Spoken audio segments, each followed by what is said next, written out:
வணக்கம் மாணவர்களே, நம்ம இப்போ 11ஆம் வகுப்பு கணிதவியல் பாடத்தில் கணங்கள், தொடர்புகள் மற்றும் சார்புகளில் பயிற்சி 1.4ல் 6வதுல 2வது கணக்கு பார்க்குறோம்.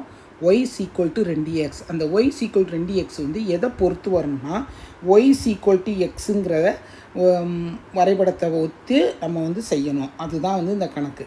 இப்போ வந்து இந்த கணக்கில் வந்து என்ன கொடுத்துருக்காங்க, y = 2x. 2xனால் என்னது? 2 வந்து பெருக்கல் மடங்கு, எக்ஸை விட 2 மடங்கு இருக்கணும். ஃபஸ்ட்டு நம்ம வந்து அட்டவணை போட்டுருவோம்.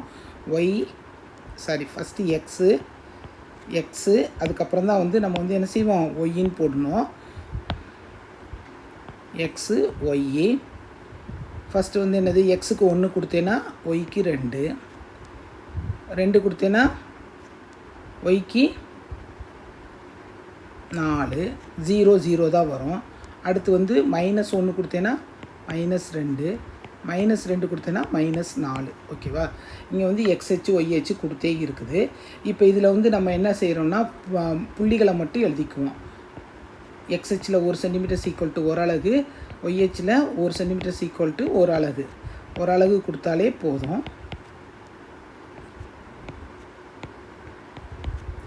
-1 -2 -3 -4 -5. ஓகே, சரி. இப்போ வந்து 0 0 தான் இருக்கும். இது வழியே தான் போகணும் கண்டிப்பாக.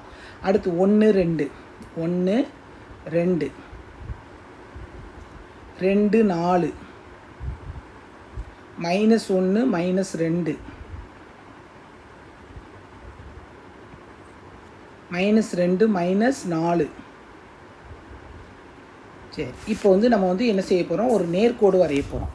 இந்த நேர்கோடு வந்து ஆதி புள்ளி வழியே தான் போகணும்.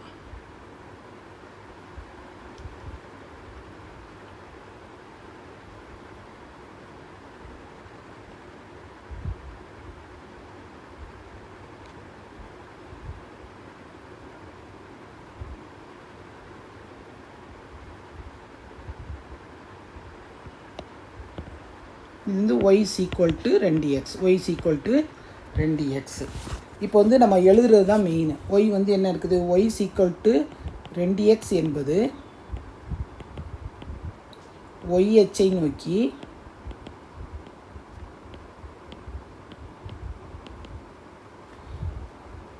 அழுத்தப்படுவதால் வரையப்படுகிறது. அழுத்தப்படுவதால், இது வந்து y அச்சிலேருந்து இப்படி தான் போகிறோம் நம்ம.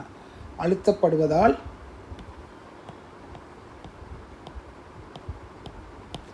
வரையப்படுகிறது.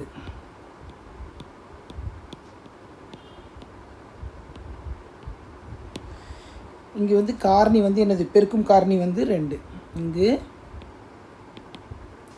பெருக்கும் காரணி என்ன, 2x தானே கொடுத்துருக்காங்க. அதனால் 2 காரணி வந்து 2 ஆகும். அப்படின்னா என்னது, 2 வந்து எப்பயுமே 1 விட அதிகமாக தான் இருக்கும்னு அர்த்தம். புரியுதா மாணவர்களே? அடுத்து